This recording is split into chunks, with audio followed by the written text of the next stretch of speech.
just around the corner. Catch you when you fall, the shoulder you can cry on, rock that makes you strong.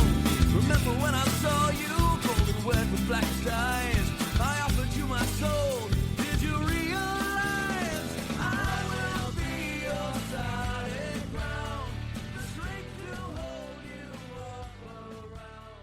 I was reaching out. So welcome, everyone. Very excited to have Corey Schenck on the show. He is one of the co-founders of Pangaea, and we had Ron on the show a couple years ago with their album Beowulf, if I'm even pronouncing that right. I have my own way of pronouncing things. So, Corey, am I doing good on any pronunciation yet or not? Yeah, Lisa, your pronunciations are... Well, for now. But welcome.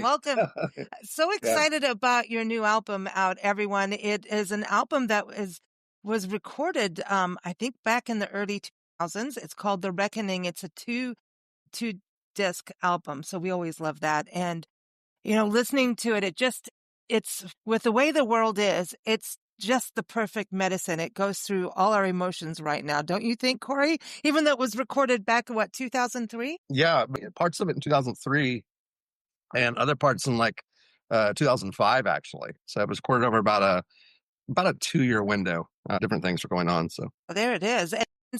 And you had Robert Berry work on this one too, right? Yes, we did. So as you mentioned, it's a double CD, and one of the CDs is his production, and the other CD is a producer from Hollywood named Dito Godwin, who had worked with No Doubt, Motley Crue, and some of the guys in Kiss, bands like that.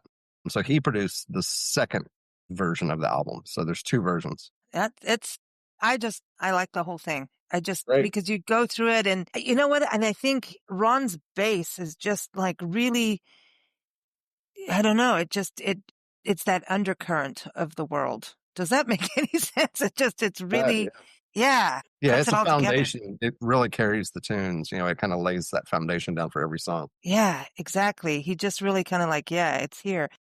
It makes it reality based and not glossed over of what's going on in the world. Even though, like we're saying, this started off a while ago, it just feels like a dose of reality, but it's the medicine we need to actually address things. Did you guys write it in those songs in that way? Or is it just the timing just hit perfectly? Yeah, well, when we wrote them, it was just what we as songwriters were going through, or thinking about. And, it hasn't, I think as you think, things don't usually change that much. Some things in the world do, but some things kind of stay the same. So, yeah, I think most of the songs are still very applicable today. Yeah, I think so. Each person, and that's the thing. I hate to get too into it all because I think everybody listens to something and it's going to have their own story to it, and that's the beauty of art is how it's a co-creative thing, and, what it does for me one day is going to be something. The next day I'm going to go, oh, now I'm feeling this, which is a beautiful thing. But I think when you first listen to an album, and I mean really listen, that's what always sticks with you, right? Is that initial vibe. Yeah, I think that change. Yeah, that first experience, when you find an album or songs you like, you can't beat that. Yeah, I'm going to link this, everyone. I'm going to link this in the episode notes to the initial interview we did with Ron a couple years ago, so people can hear that too. But Right. Wanted to touch base on the story of the band because I think it's cool.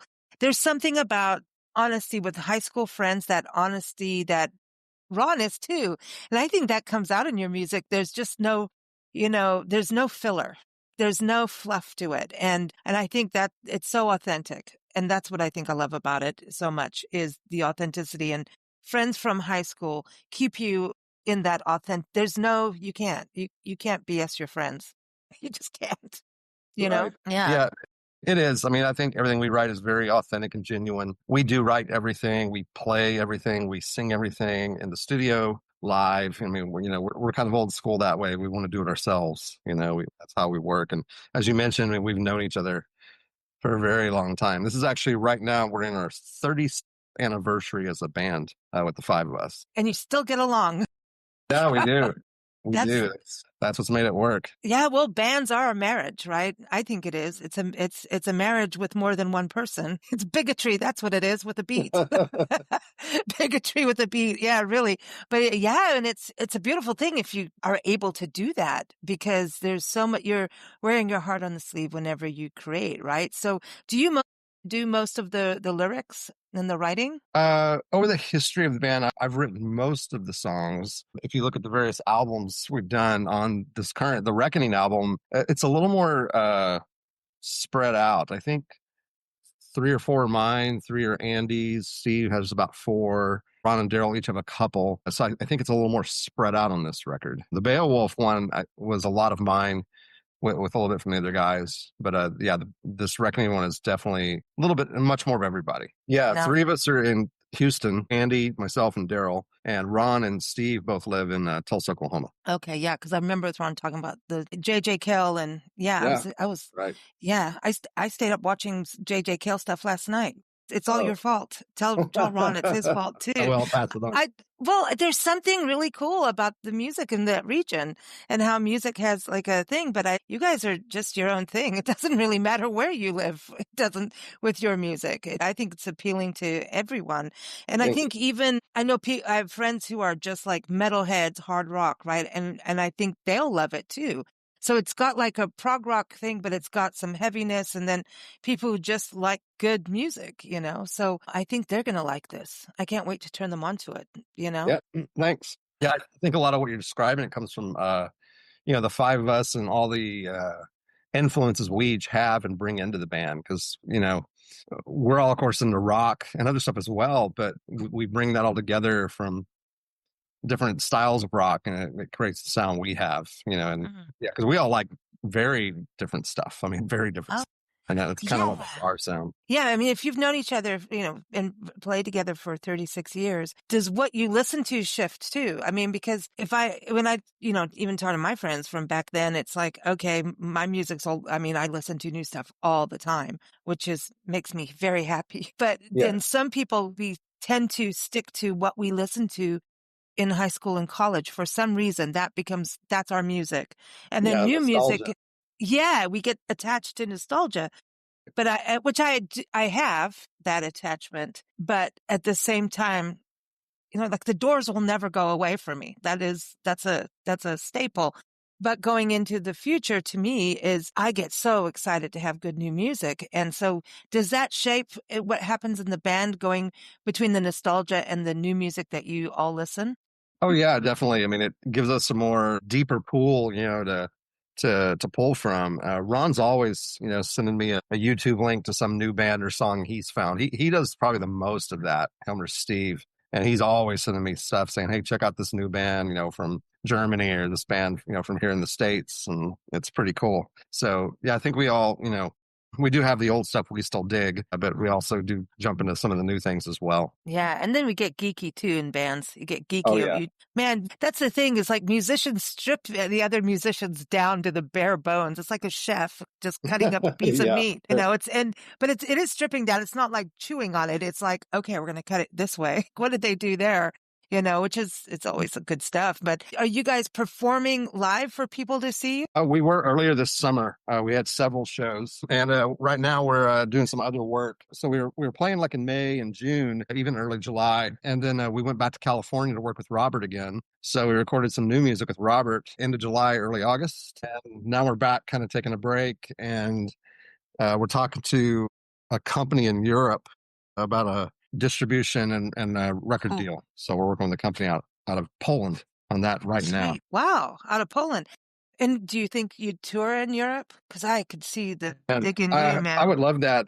I think it's just finances is the key. If we can get the money to go and the money to make it worth it, then yeah, we would definitely do that. But that's going to be a financial thing. And it's just so... We'd love to do that. Yeah. I mean, and I know so many musicians that want to go back over to England, and England's getting hard to just go and tour. And it's hard to go from England to another European. It's all this political stuff needs to end. Like, can't we just open all the borders and get on with it? Like, did I say that? I'm going to get in trouble now. Oopsie. But really. No, but I mean, it's like just, music is supposed to be everywhere, but thank goodness for the internet and being able to do record deals overseas. That's Yeah, fantastic. definitely. So would that take The Reckoning over, or would it take like all your albums? Yeah, the deal we're trying to do with them is get a distribution deal for Beowulf and The Reckoning because, basically now we'll have some fans, reach out to us from Germany or France or Italy, and they want to buy a vinyl. And my gosh, the cost for them to order it and the shipping, and then when it gets to their country, they have to pay customs on top of shipping, and they've paid twice what the record's even, sold for. So this is going to help us having in Poland a company that's going to manufacture the vinyl there, and then they can ship it out without all those extra charges and stuff to their neighbors. So That's it awesome. should help with our distribution, our marketing, and just getting our music over there easier. Because right now it is so expensive, a little bit on our end, but definitely on the customer's end. And that's just the bad. I love that people want to purchase it and not just stream it, right? I think it's great. You guys are on Spotify and everything, which is awesome, but there's nothing like just having the actual album. I think we're getting there with vinyl. I don't know if it'll ever get as big as we want it to be back as it was, but thank God for Jack White, Third Man Records. Every time he opens his mouth or I see him on Instagram, I'm like, you're a hero, man. Just out of that, again, authenticity, right, of being straight up. So I'm hoping. Do you ever think the big record companies will open back up to doing albums and stuff? That's so hard to say with, just, I mean, I do believe there's a pendulum that kind of swings, and also there's generational things because, I teach college music as well at university or college. And, the last several years, my classes, they're pretty much everybody streams everything. But the current class or two I've had, a lot of those students, these 18, 19-year-olds, they collect vinyl, they collect CDs, even cassette tapes. And so they like the tactile, they like having their hand again. I mean, but it's not the majority by any means, but it's a lot more than it used to be. And I think with our music, we are one of those kind of bands. I think, if you enjoy Pangaea, you do want to get the vinyl or the CD because I think our fans that, our music it's special. That medium. Yeah, we're, of course streaming's there, but I think we kind of fit that tactile medium even more. What's cool about your music too, it's not just singles. Like it's just this experience. That's what I would say your albums are, experiences. Thank you. And we actually do strive for that, so thank you. Yeah, it is. It is like you can't just go, okay, I'm going to listen to just this song. Yeah. It is a vinyl thing with you guys, with what it's so much thought and creativity and discipline to make it work, and actually produce such quality. And it just is, it's an experience. So I was so stoked that you guys came out with the Reckoning. I'm like, yay, some more music, and this is exciting. But it's interesting that you teach college, music in college. What is the vibe that you're thinking on AI and music? I have to go there because I'm getting nailed with this, people wanting us to use AI music on our podcasts. And I want to spit every time. I don't know how to feel about it. Right. No, I agree with you on that. I'll spit with you because I'm not a fan of it. I get it. It seems inevitable at this point. And look at the internet, look at social media. People use AI for everything from creating imagery for themselves to making up news stories to creating a fake band. And it's all out there. And it's kind of opened that world up for people. But, we're not that. I mean, we're not even close to that. I mean, we are old, but we're old school music as well. So, I think this is the best thing about being in our age group, right? Is that it's like, we've got scars to prove what we've been through. Yeah. It's not influence. No. I think Gen X is. Yeah. With the whole way with this, the AI thing, I think it's that pendulum again, right? Just, I've been doing so many shows on this. My brain is spinning. But when it comes to the arts, I really believe the arts will prevail, and it's going to end up like right now, it feels gross and dirty and disgusting what's happening. Yet you can use AI as a tool, right? So to speed up things. So that's great. It saves money and takes people out of jobs. Hello. But the same time as we can't ignore it, right? We have to grow with whatever's happening. It's like if you didn't learn how to use a smartphone or you didn't learn how to use Google, like you go to the woods and have fun. And by the way, I'm there with the person in the woods and saying, enough of all of it. But I do want a turntable if I'm going to go to the woods. But I think it's going to swing back around and we're going to get disgusted with ourselves with all the fakeness. And we're going to want anything that is authentic and art. And that's what I like about podcasts. I know people can AI them and do all that fake voices and fake this and fake that, but it's a conversation. And I don't know if AI's caught up to, I know it's a chat, but I don't know if it can do what we do as humans, Yeah, I think it's getting closer to that. But like you said, I think it will go back and forth. And I think some people are going to stay with it because they're going to like the easiness or convenience of it. But I think a lot of people will kind of, once the newness wears off, some people will swing back the other way. What's it's it like technology throughout history. It always does that. It's like you said, you have to adapt and know it's there or you'll get left behind. But after a while, people settle down with the excitement, you know what I mean? And kind of look back at other things as well. Does it help you in the studio? I mean, does it help even in songwriting with technology? I mean, so many musicians are using their phone to record something I have this, this perfect lyric or these notes, this chord change, whatever it is, this riff, they can use their phone to document, which is great, right? I've done that. Like, I'll get an idea in my head and I'll, pull over in a parking lot and get out the voice memo and sing it in the phone real quick. So, I mean, I'll do that just so I don't forget this idea. And then people come up and give you a tip. No, I'm kidding. Yeah, exactly. There's a dude in his car. Give him some coffee. No, but even taking this, when you think about 2003 and then bringing it into 2025, there was a lot of change going on between then and now, right? Oh, yeah. And in the studio to actually, so were these recorded back then, or did you have these songs and then bring them? Like, how did that work between then and now? We had we went to the studio pretty quickly after we released A Time and a Place, which is our Prog album, like in 2002, and we were pretty much right back in Roberts that next summer, recording this album.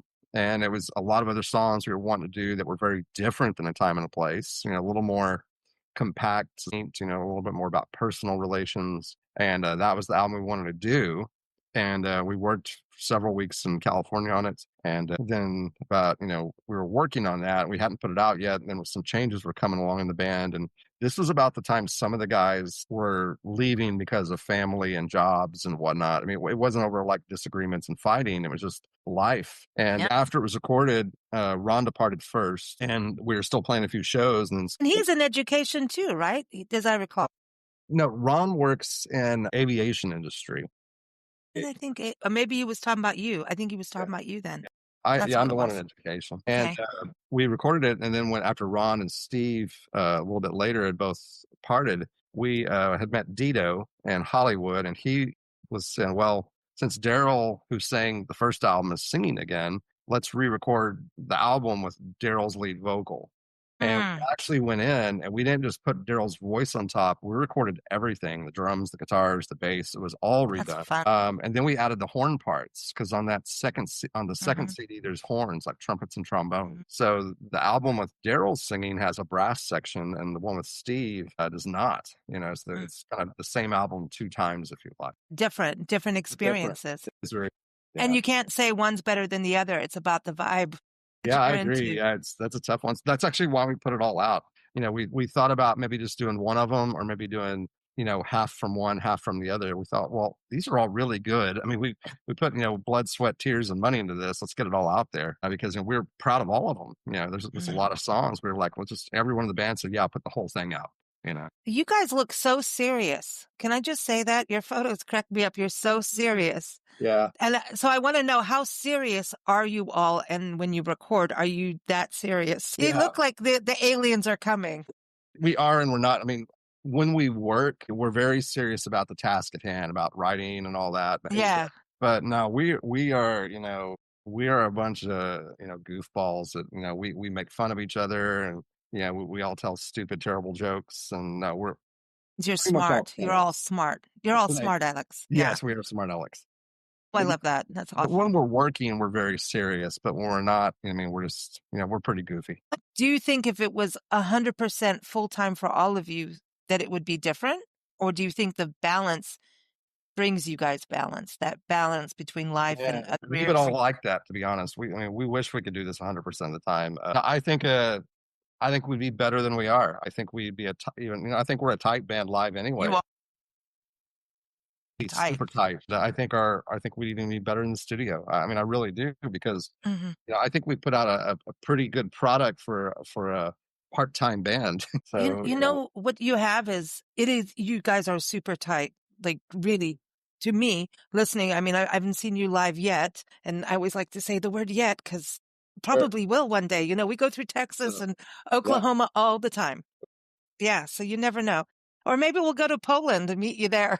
Yeah, there you go. That sounds like fun. But yeah, I think the tightness is there, and tightness can get too tight and too polished. And Oh, sure, you've cut it right there where you didn't step over that line. And I love that when you get something where you can tell this is so quality, but you can overshine a diamond, I believe. Yeah, thank you. I appreciate that. Yeah, I think we are super tight, but we have that kind of raw rock and roll vibe. I think that's what we are. Yeah, you are. I know you guys on your website say a little country and stuff. I get it. Oh yeah, everything. Yeah, A little bit of everything, but very cool. It's exciting. Isn't it exciting to have an album come out? I know it's been out for a couple. We've been trying to get this interview done for how long? But so it's like I feel really late. But isn't it exciting when it's finally there and you see an actual CD? Oh yeah, it's when you get the CD in your hand or the vinyl record, it's pretty cool. Oh, and by the way, because vinyl doesn't hold as many minutes. If somebody buys the CD, it's a double CD, but if you buy the vinyl, it's a triple vinyl, 3 pieces of vinyl. And the recording that you got is the CD one, but the vinyl has some tracks that are not on that. So the vinyl's huge. The vinyl, I think, is 31 songs, I think. That way. Yeah, the vinyl's big. And just listen to an album in its entirety, in double albums. I remember getting into Jethro Tull, so that was a thing. That was everything. I mean, so a 3 album, that would be like a day of joy. Like that would be a cool afternoon. Yeah. It's a big record. It's like I said, it's pretty cool. We're happy with it. So hopefully they'll do that in Poland. That's what we're gonna do. Yeah, they're gonna do the double CD first and check marketing, sales, distribution, and then follow that with the vinyl. Can you tie dye a vinyl? Something needs to Pangaea. If you look at just even. I mean, can't you do like the earth shifting and stuff on the? Yeah, you can do colors and stuff on the vinyl. They're also going to do Beowulf for us. I love that album. So our version of Beowulf is on a really light purple, almost a pink color, and they're going to do it on a much darker, like rich purple color. So it's going to be a different shade of purple on the vinyl for that one. So yeah, you can do colors. It just costs more, but yeah, you can do that. You talked about the color purple. You see, but that's exciting. Who came up with the name of the band? Andy kind of did. It was a lyric and a song I had written. It was one of the words in the song, and then we were sitting around we had an old name, we were trying to come up with a new one, and we had written a whole list down, and Andy said, what about Pangaea from that one song? And we all thought, that's pretty cool. So he and I drove to the university, because that's how you did it back in these days. We're talking the 90s. And we did the research, and there were no bands or artists using Pangaea as a trademark. So there was like a bottled water company or something at the time. I don't even remember now, but that didn't matter. So we bought the trademark and got approved. There are some other Pangaeas out there, but that's how the world is today. There's one in the States. You were first. You're 36 years old. That's it. We've been around the longest, that's for sure. And you're based in Texas, so don't mess with them. Exactly. And Oklahoma. Don't mess with people in Oklahoma either, as far as I know. No. Well, that's cool. I mean, it's such a cool name. And I think I know that, all my geology and earth science friends dig it. That's just, cool. And I love, because even the logo, you get to do something cool with the words and the letters, and it makes us think, because we use ChatGPT too much and it tells us what to think. So it makes us think. Yeah. I love that. Our logo, by the way, it's not like a font. That was a painting done by an artist from Sweden. Really? Yeah, our artist for the album covers is from Germany, and we had another artist who was a friend of his approach us to do some work. And we said, well, we like working with Ronner for the covers, and then we talked to the other guy, and he did the the logo. So that's actually a painting. And he sent us a file of it where we can alter the hue of it's like a metallic looking color like gold or silver, and we can change the coloring of that from a very bright, rich gold to a deep bronze to platinum to bright silver just by altering it. But it's a painting that he did, so yeah, it's real. That's It's not like awesome. it's not a computer thing. It's actually a real painting. Look at your covers, right? I would buy your albums just on that Oh, because cool. it's like how I buy wine. That looks cool. I don't know anything about it. I don't look it up. I just go and buy it if it looks cool. Yeah. Yeah, You know? we grew up with that. I grew up liking, Yes and Asia and Floyd and the bands that these cool album covers, Yeah. that's the first thing you saw, and it's like, well, I want to check out the sound now. Yeah. I mean, a time and a place to me is super cool. I Oh, really yeah. like that. Flying And off. Welcome to the Theater. Yep, the Dragons. And the Rite of Passage. I'm looking at the Rite of Passage. That is a crazy, yeah. That's like Egyptian in a way. Yeah, with the columns and the eyeballs and yeah. Yeah, the eyeballs always get people. That's always good. Yeah, man, this is cool. Maybe, I'm showing my age apparently. I went all the way to Egypt, but that's the thing is, going in. I think vinyl stores are coming back too. Yeah. And that's so good to go. I mean, that's what people should do for first dates is go to an album, to That's cool. store. Actually, we've been taking advantage of that and helping them in a way. We've been playing concerts in Texas and Oklahoma at vinyl record stores, and we go there and we break down and we do these stripped down acoustic arrangements of our albums, and we'll play for 2 hours doing acoustic songs. Like I don't play any keyboard; I play an acoustic guitar at night, and Ron's on acoustic bass. Andy is doing like tambourine and hand percussion and bells, no drum kit. That's cool though. Air on guitar, and it's all acoustic, so it's a totally different way to hear our music. Ron always says, when we're picking songs in the set to do that, he says, "Yeah, good song is a good song. It doesn't have to have all the special effects." We dig around to the songs and a lot of them do work acoustic, so it's a lot of fun. So we've been doing a lot of that lately. I always wonder about ABBA, how they did it. Going out on because they really did they did a lot. So I always wondered how but didn't they do that hologram thing? Something weird. They did a trippy thing, but going out acoustic, that's kind of like doing the Tiny Desk thing, the NPR It is. Tiny Desk. It's a lot like the Tiny Desk concert. Could go in bookstores and stuff too, Yeah, Howells in Oregon. We've done that, but it's been a while. Back in 2003 and 4, we were playing like a little mini tour of Borders books, the one that was around, and we played in their little cafes they had. We used to go upstairs or down wherever the cafe was, and we'd do a couple of sets and do an acoustic show. So yeah, we've been doing this for God, that was 20 something years ago, and we've been doing it again at vinyl record shops now. So that's a true listening audience, right? Versus then going into a bar and being told to play Freebird, Yes. Yeah. It's a different experience. It is more intimate with the audience because we played a couple of those. We did a record shop in Oklahoma, and it was really cool because the audience was 5 feet away from me probably, and they were talking to me between songs and even during songs. I liked it. It was a cool interaction, and it was really open and laid back, and it was like we were sitting around their living room playing. That was kind of the vibe it had. Are you going to do Tiny Desk now? Come on now. Hey, if they'd let us be on there, sure, we could reach out. But I'd play it in a heartbeat.